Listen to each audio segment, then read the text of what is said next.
Sellers are required to disclose any known issues with the home, even those that are discovered during a previous inspection. That hardly ever happens. Based on my education and experience in this industry for so many years, the house just simply goes back on the market unless someone specifically says, it looks like this home was previously in escrow and it didn't go through. What was the reason? And they might say, oh, well, the sellers couldn't perform. You have to dig a little deeper. What do you mean they couldn't perform? Oh, well, they didn't have the $30,000 for a new roof. Oh, okay. Well, maybe that's why they didn't buy it. It needed a new roof.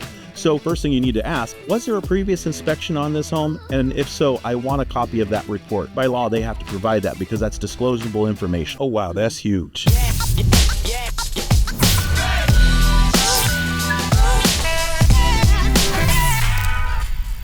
Hey, what's going on, everybody? Welcome to Homeschool, where we talk everything home buying. My name's Carlton Puckett. And I am Rosie Elarz. And we have David Salvato from California Inspection Authority. Fantastic. Thank you for meeting with us today, David. We're truly appreciative of it. We just have a few quick questions, man, that we want everybody to understand and to know on why it's so important to have a home inspector. If you would, what do home inspectors actually do for us? Okay, so as home inspectors, I think primarily our job is to be focused on protecting the client's financial interest as it pertains to purchasing real estate. That's the short answer. The long answer is obviously inspectors perform a visual analysis of the home. It's non-technical for the most part, and it's usually done for a fee. The inspection is meant to help identify defects and deficiencies that come up during a general assessment of the property that a client can then judge what they have maybe in reserves, what they can maybe negotiate in repairs, and decide whether or not they want to move forward. And that's kind of the slightly longer answer to that. And what is the cost for that home inspection? So, listen, things like this have changed drastically over the past 10 years, let's say. 10 years ago, you could walk into a home with a flashlight, a clipboard, and a ladder, and you could perform a home inspection. Wow. And technology has come so far, and the client's needs for more information have changed so much. So to answer your question, 10 years ago, home inspections were $350, and there are still some guys doing inspections for $350. Mm-hmm. But if you're looking for someone who is educated, has technology, and has been doing this a long time, you're probably looking at closer to $600 for a general home inspection. Got it. So the cost has virtually doubled over the past 10 years. Got it. If I could ask, Dave, how long have you been doing it? How long have you been an inspector? So I performed my first home inspection in 1998. Wow. Right? So it's been quite a while. You got a little experience. Okay. In the early 2000s, we went full-time as a full-time home inspector, and I've never worked part-time since. So it's been a great career for me. That is absolutely fantastic. Now, I mean, don't get me wrong. We always hear about, whenever it comes to mortgages, we hear about you need an appraisal. You, of course, want to know that the house is worth what the house is worth. I mean, doesn't the appraiser do the same thing that you do? Or why do I need a potential inspector? Yeah. So appraisers aren't construction experts, and they're not code experts. They're not. Most of them have no code enforcement knowledge, with the exception of maybe how a hot water heater is installed, or do we have proper carbon monoxide detectors and smoke detectors? And that's kind of where they leave off. So the home buyer really leans on the inspector's knowledge and background experience to really help to solidify the thought that they've purchased or they've selected the right house. So it really comes down to all of these various entities kind of working together to paint that picture for the home buyer so that they have confidence moving forward. And with this inspection, is it a short? Does it take an hour to do a home inspection, 2 hours? So it can. As I stated earlier, so the inspection process is a visual assessment, non-technical. But leading into that, yes, it has changed. So there are some inspectors that can perform an inspection in 1 hour. Okay. That's impossible for me. The average inspection for us, minimum, is 2.5 hours on an average home, 1,500 square feet. Clients will often ask, how long will it take? Only because they need the sellers to be out of the house for a certain period of time. And we don't want to run over, but if we do, they understand. So I would say that a good inspector, average inspection time is 2.5 hours on a minimum to as many as 4.5 hours if it was to involve additional services. I like the fact that you said the seller needs to be out of the house, but many times the buyers, if I wanted to be there during an inspection, is that allowed? Is that recommended? Is that suggested? So, there are a lot of lists on the internet that say questions to ask when you're getting an inspection, right? And it does help to educate a first-time buyer as to, hey, these are some of the minimum steps that you should take when you're hiring a professional. So one of those questions is, can I be there during the inspection? And as an inspector, I take pride in also being an educator. I want to educate you about your home, what you're buying, where your safety devices are. So how do we shut off the water in an emergency? How do we shut off the gas if there's an earthquake? Right. And electrical. So I do want to educate. So I love for my clients to be there. And I think that they get more out of it that way. Yes. I think that they see, oh, this is why I paid $350 more for this guy as opposed to the lowest price guy that I was able to get. This is why, because they hear it coming from you and they see your passion while you're performing the inspection. Okay, so let's get into the weeds. Yeah. So in a 4.5 hour span, what areas of the house are we checking? Are we just looking at walls? Are we just looking at the fireplace? What are we looking at for 4.5 hours? So you would think that 4.5 hours is a long time to inspect a house, and it can be. So as we stated earlier, right? So you used to be able to go to a house with a flashlight, a clipboard, and a ladder, right? Now we have gas leak detection equipment, Right. voltage testing equipment. We have thermal imaging. We have sewer cameras, drones. We have several different tools now that get us into this inspection realm, right? Okay. So when you think about these devices, they're the average inspector like me, who is professional in his trade, well established, is going to have anywhere from $15,000 to $20,000 in test equipment. So that's no longer a visual assessment. To me, that's more technical, right? Right. So getting into the process of the house, and every inspector is different. Some inspectors will start in the beginning of the house, or interior of the house, I'm sorry. Other inspectors will start at the exterior of the house. But with California Inspection Authority, we look at the house as a system, and therefore we have to check every single system. And not only that, we photo document every single system. With anything in real estate, it's all about documentation. Right. It's not about what you say, it's about what you can prove, right? What is not working and why? Show me the pictures. And with our software, we can even show them the videos as to what's not working. So imagine trying to take a picture of a garbage disposal that's making a noise. Doesn't convey very well in a report. But in our PDF reports, we produce videos. That video will show them, this is the sound we're hearing. This is what needs to be fixed. That could happen with an air conditioning condenser or a forced air unit that's making noise or vibrations. So with our software, it makes it easier for an agent to say, hey, we're not just making this up. Here's the video. And will I get that report? And so we do send out the reports within a couple of hours following the inspection. So we're one of the only inspection companies that deliver reports that are nearly 100 pages long. Wow. Within an hour or two following the inspection. And that's because our software is proprietary to our company. Our competitors have no access to our home inspection software or library. So another reason why so many people select us is because of that. I don't have to wait for a seller of a software to do an update on the software in order for you to get the most current information. So with California Inspection Authority, our software is updated weekly. And if there are code changes every 3 years, the software is updated to that standard. So that's what makes it more advanced for the home buyer. Okay, so call me dumb, but let's just say, of course I would want a home inspection if I'm purchasing a home. But now we're talking about the price tag being anywhere between $350 to about $600. My thought process is, if the seller is actually selling me this home, they should have already had it inspected to make sure everything is up to code. So shouldn't they pay for it, or do I have to pay for it? Yes. So in regards to who normally pays for the home inspection, the buyer is the one who's paying for the inspection because it's their interests that need to be protected. Now, I also feel that a seller has some interest to be protected. Let's just, for a moment, throw California Inspection Authority and what we do out the window. And let's just say that a home buyer didn't do their due diligence, and they hired an inspector for $300. And they brought them in, and the accuracy or the detail of the report wasn't good. And then the buyer is telling the seller, hey, look, I want $15,000 off based on what my inspector found. Right. I can give you a for instance.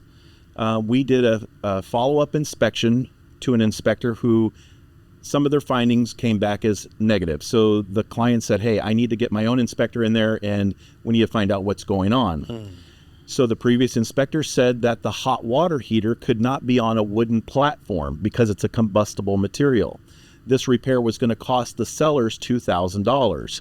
Wow. Amongst other call-outs. When I arrived at the home, I clearly seen that right on the tag of the hot water heater, it said this hot water heater can be installed on combustible platforms. So I thought to myself, all that inspector would have had to do is read the tag. So when we talk about the difference between a $350 home inspector or a home inspector that charges more, it's because of education, experience, and technology. And so when you have inspectors that are making the wrong call-outs, the buyer gets the wrong message, the sellers get the wrong message, and there's time and energy wasted. So who pays for it? The buyer. How much should they pay? It's how much you can afford.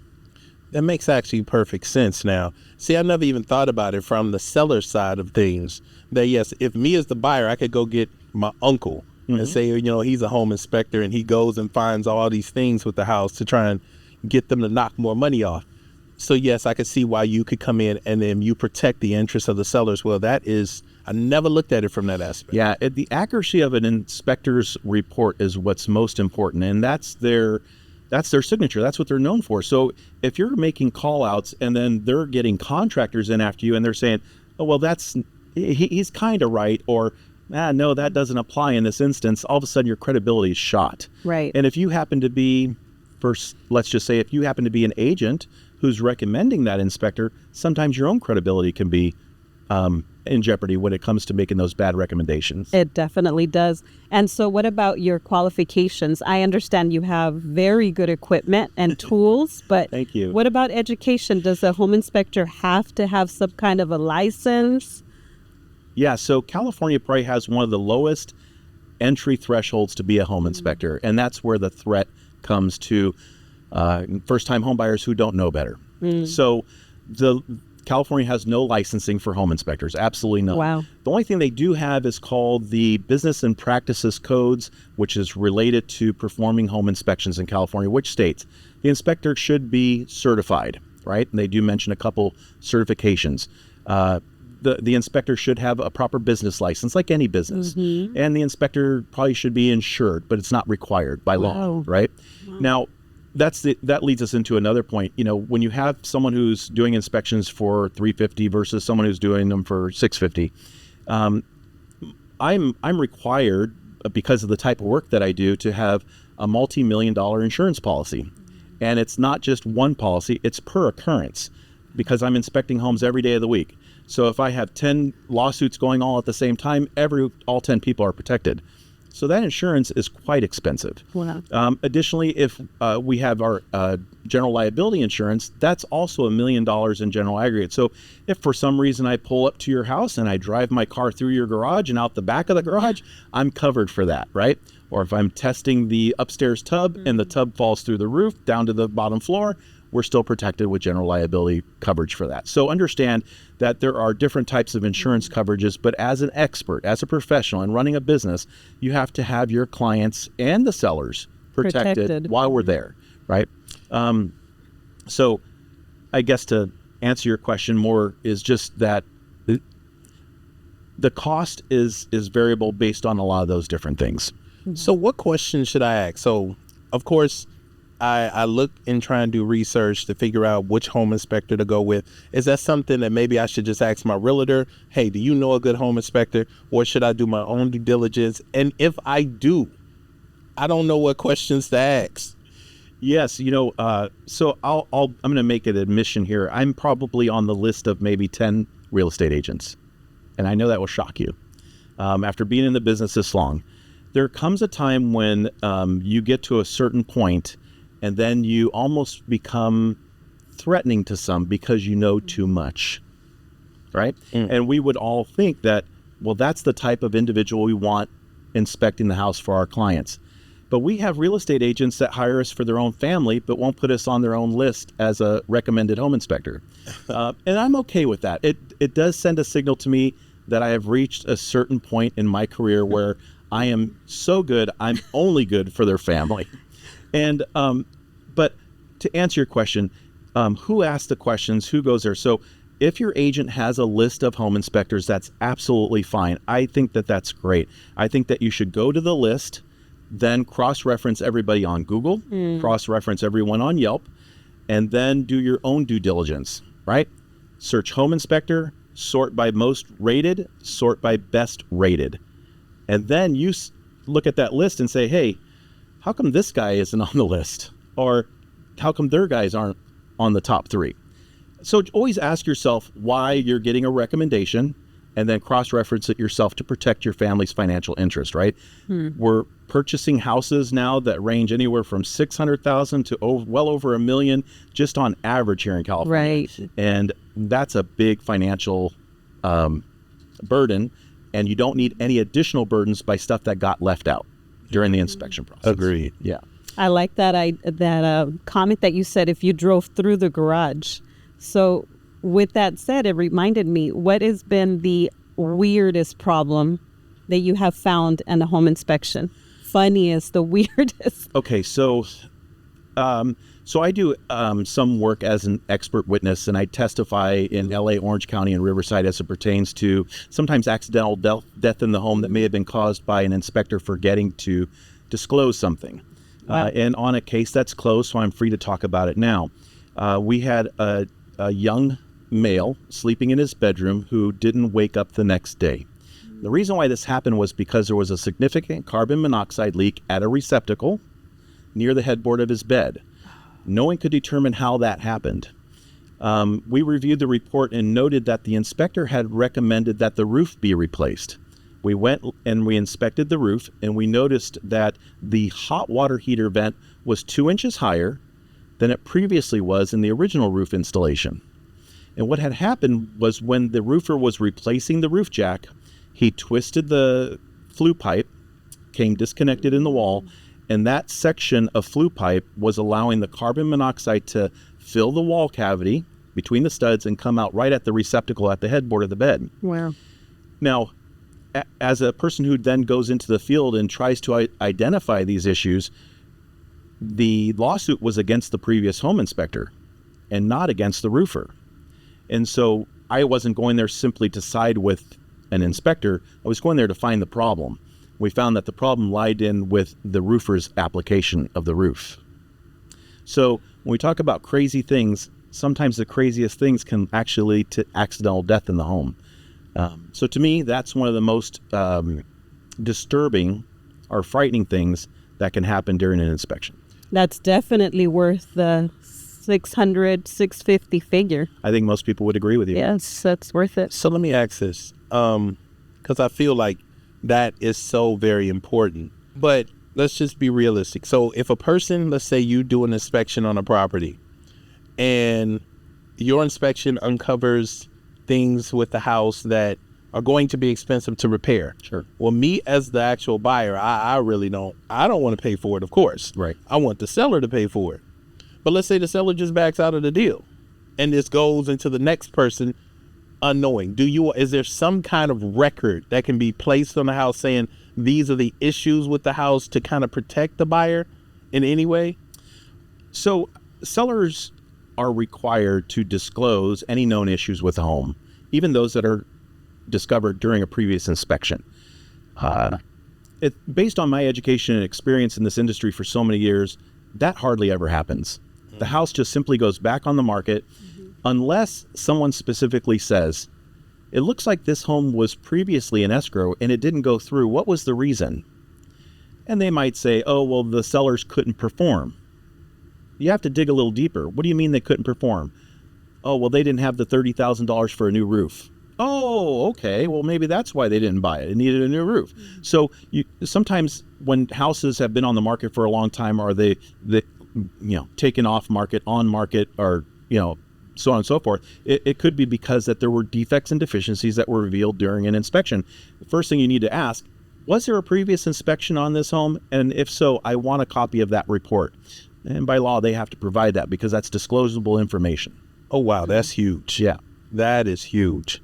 So, I'm sorry. Oh, no, that's okay. My question was, okay, so we have that was an extreme example that you gave Correct, of so what are the usual Average issues, stuff. average stuff you find on an Yeah, inspection? I think, look, California went through a huge housing boom in the 1990s, right? So from about 1989 to 1999, early 2000, we were in a housing boom. We were building houses everywhere. So those houses now are 30 years old, right? So 30 years, we're looking at heating and air conditioning that's outdated, usually lasts 20 years in California. We have roofing systems where the tiles may last more than 30 years, but the underlayment, 30 years. And of course, interior components, which are dated or outdated. So those are kind of run the gamut there during that 90s, right? So I guess for first-time home buyers, if you're looking at a house that was built in the 1990s, make sure that you hire an inspector who can look at things that are called aging in place. And how do they look? How much longer do you feel they'll last? Now, no one has a crystal ball, and no one can say it's going to last another 10, 20 years. But if it's been maintained, we've seen hot water heaters from 1981 still functioning as normal with no rust, no corrosion. So maintenance is key. Additionally, crazy things. We did see a pool one time that was kind of like moving downhill. So the pool had a significant slope to it. The water was still level, but the pool was sloping. So, things like that. So every day is different. Every day it's like going to a different office and experiencing something new. And, I wake up every morning, I pray to God that he opens my eyes to see things I wouldn't normally see, because that's what makes the difference in performing a great inspection, is having your eyes open to everything. Something you just said just triggered something for me. So home inspections, what about brand new builds? So Yes. you have an actual home builder that builds these homes, these cookie cutter homes. Technically they have to be up to code, correct? Correct. So would a home inspector be necessary for those properties the same way it would, say, new construction versus new build? Yeah, Is it one and the same? So in regards to new builds, there's quite a few social media inspectors that have been beating up on new home builders for years. I don't do that.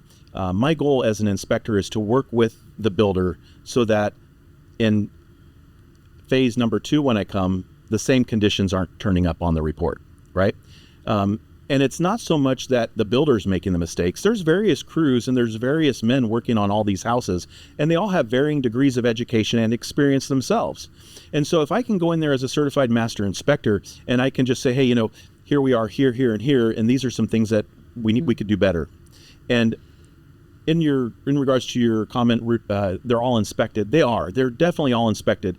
And I've talked to several city officials, and I'm on the phone with them regularly, because if I see something in an area that I haven't seen, that I don't think is approved, I'll call the city official to verify before I send that report out.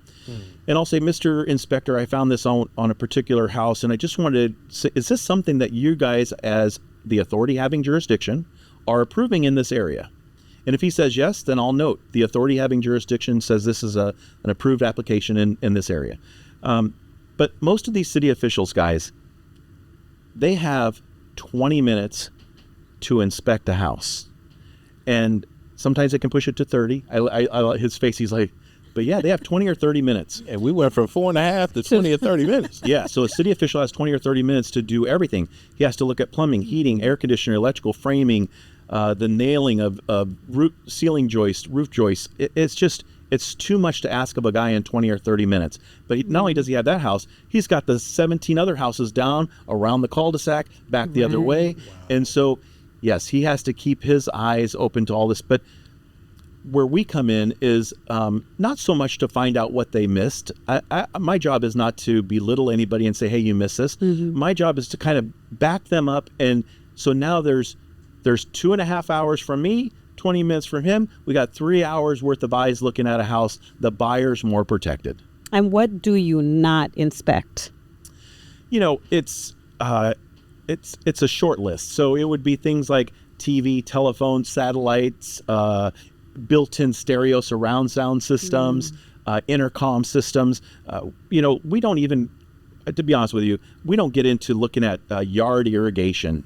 We know some of our competitors are doing that, and that's fine. Everybody has their niche where they feel what they do is important.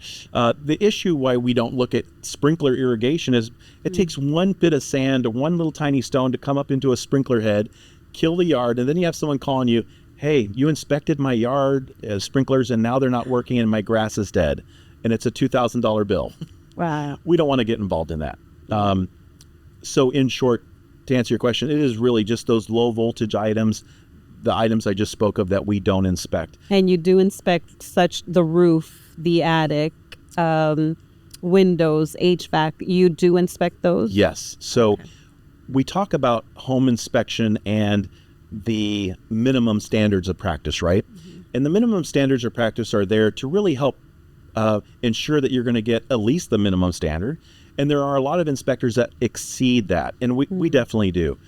We try to do it in a way that it's conducive to real estate agents being able to still close their deal, right? Now, there are home inspectors that are going so far and beyond that it really prohibits anybody from being able to close a deal.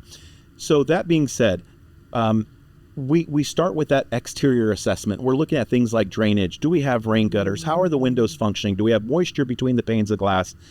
Do we have excessive cracking of the stucco? And, look, a lot of hairline cracks are normal, but we also look at the frequency of those cracks. So if I go down one wall and I'm noticing cracks at every window, vertical cracks along the wall, I'm starting to build a story with that information. Is the house settling? Did we have poor drainage at one time? And then with all of that information, then we can sometimes say, hey, I think with what we're seeing, the next course of action should be for us to perform a foundation assessment. So our company does do very detailed foundation assessments using very high level engineering type of equipment. People need to know if the house they're buying is sitting on a level and stable foundation. That's first and foremost. So when we move to that interior assessment, of course, we're checking plugs, lights, and switches, opening windows and doors, but we're also looking at how those doors are sitting within that door frame. Are they level? Are they square? Is the door jamb square, but the door's been cut several times to fit? And then we'll test all of the kitchen appliances, get into the attic, run the HVAC, look for signs of birds nesting or rodents in the attic. So we're really going to dive in and get into every nook and cranny of the house. And we've had agents tell us all the time, like, Dave, I can't believe that you're this thorough, that you're checking every single cabinet door, every single door pull, every single drawer. And I don't want a client to move into a house and put their silverware in a drawer and have it fall through the bottom. So, of course, I'm going to check everything that pertains to that house. So we have that minimum industry standard, and then we have what's called the client expectation. And as Yes. Yes, as an inspector, the hardest thing you can do on a daily basis is meet the client's expectation, because in their head they think that that's going to get checked, even if it's not on the minimum standards chart, right?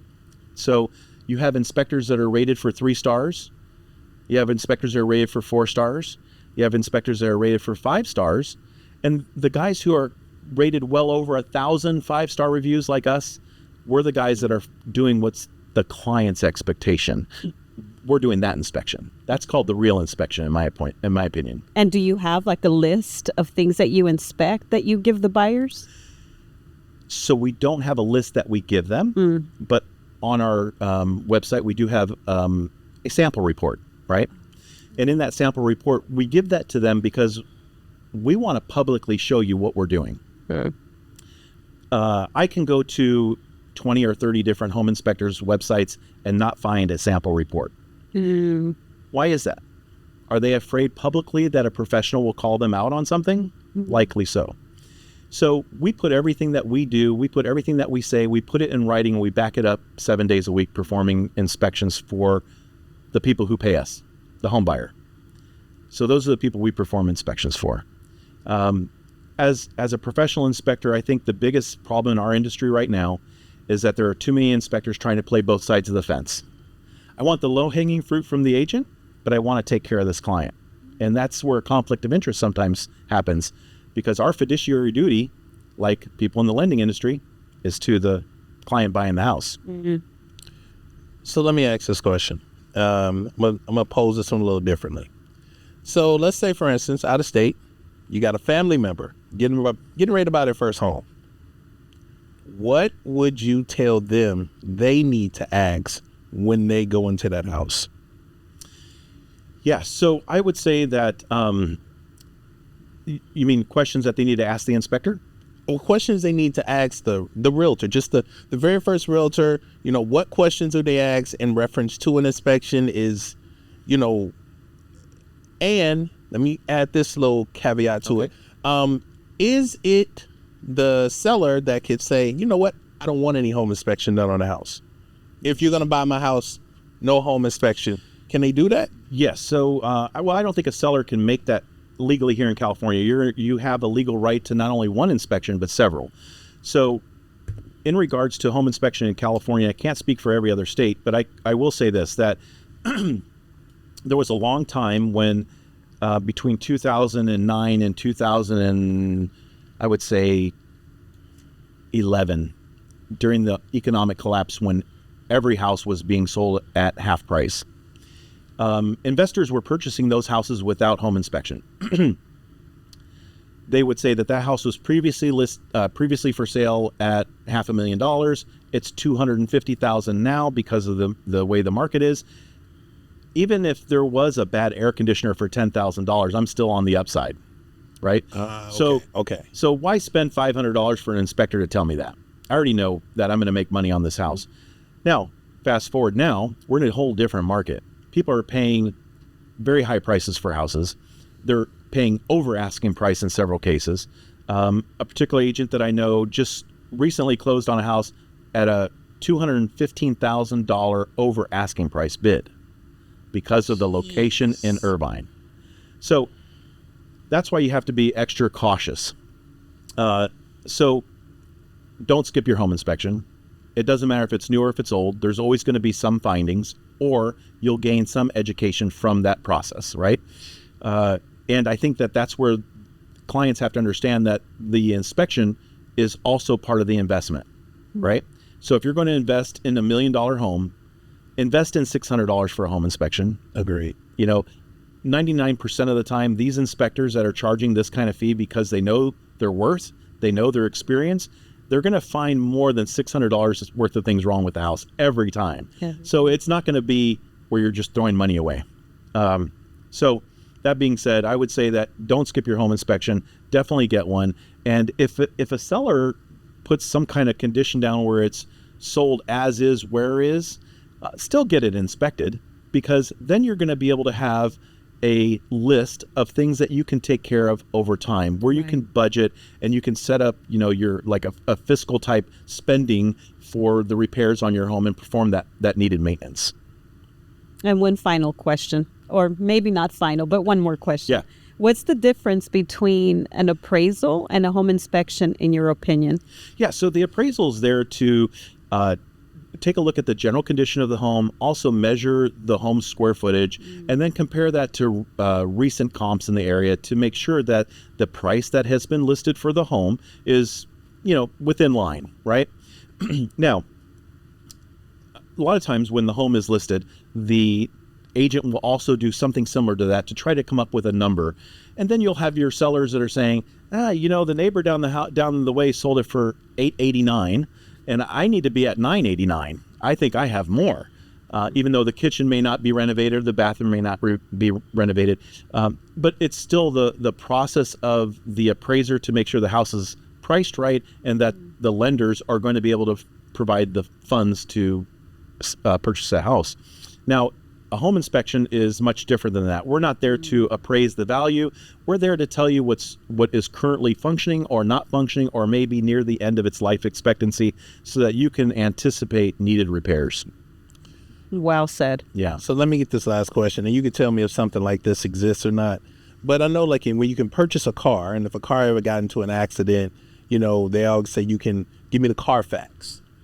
Do they have anything like that for like a home? When you go out and inspect the home and you can obviously tell that there's major issues with the property, Is there anywhere that we can, because I know you said the report is public and they should have to give it to us, but if the average homeowner doesn't know that that's public information, should the realtor know that, or who would be able to protect me in that situation? You know, that would be a great thing for NAR to develop, right? If a home has been inspected and that document exists, there should be a checkbox maybe in the MLS that says there is a PDF home inspection report for this property if you would like to read it. And any subsequent ones, maybe go back in history. The house is sold 5 times. Maybe there's 5 different home inspection reports on the house. Wouldn't that be great to read and understand that history of that house? But in regards to what you're saying, I think the only thing that currently exists is if there's water damage, flood damage, or major repairs that have been performed on the home due to some event, a lot of times that's in the insurance carrier's background information, right? Insurance carriers are forced to maintain those type of documents.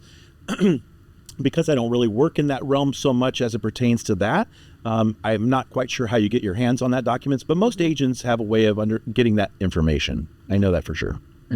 Something you just said with insurance. Have you been seeing a trend, at least here in California, where insurance companies are starting to pull out, not wanting to give earthquake insurance, not wanting to give insurance for, like, fire and things like that? I mean, we hear about it in Florida, of course, but I thought hurricanes and everything else. But are you starting to see that trend here in California as well? 100%. And we do inspections for the 5 major carriers here in California. So we do what's called the 4-point property inspection.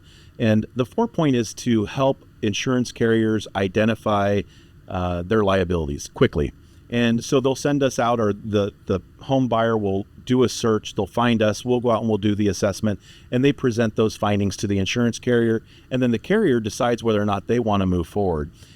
How this has really changed real estate in California is that there used to be a time when you could buy a fixer-upper house, right? True. Now, if you're buying a fixer-upper house and the insurance company wants to know, well, does it need a new roof? Yeah, of course it needs a new roof. It's a fixer-upper. It needs a new bathroom. It needs new plumbing, electrical. Well, they're not going to insure that. So how do you get a loan if you can't get insurance? How do you buy a house if you can't get insurance? And so it's really starting to change that market quite a bit, because it moves people from a situation where they might be able to get a loan that's affordable through a reputable lender, then to maybe going to what's called what are they called, hard money lenders, right? Paying exorbitant amount in interest rates. And so that's kind of changing the dynamic quite a bit, what's happening in the insurance market. And if I could just add this, since I've been inspecting homes in this 4-point, I have to say that the people that it affects the most are the elderly and sometimes immigrants. Because if they move into the house and the insurance company less than a year later, right? So imagine this, you put all your down payment, you make your monthly payments, you pay your property tax, and then you pay your excise tax, any other taxes. Then the insurance company comes in a year later and says, we need you to do a 4-point inspection because we want to know the condition of your roof, your heating, air conditioning, electrical. Well, we go out there and the house is 65 years old, the electrical's 65 years old, the panel's 65 years old, the roof is 35 or 40 years old and at the end of its life expectancy. And the insurance company then says, if you want to maintain your insurance, we need you to put a new roof, new electrical, new plumbing. Right. Who can afford that? Wow. Especially an elderly person on fixed income who are, being able to make their own payments, but can't afford these additional expenditures. So what do? They get canceled. Then they get put into this California pool of insurance. Their homeowner's insurance goes from $1,000 a year to $4,000 a year. No one can afford that. So it's an epidemic. It's something that has to be looked at. I think that our people that we put in charge here in California they really need to look at this and help to do something to protect the elderly and then the people who are just really trying to make ends meet and trying to do what everybody want to do. We want a piece of the American dream, right? We want to own a house, we want to own real estate, and they're making it very hard on people. Right. We really try to help people out. We won't submit an insurance inspection report until they've had time to digest and maybe make repairs.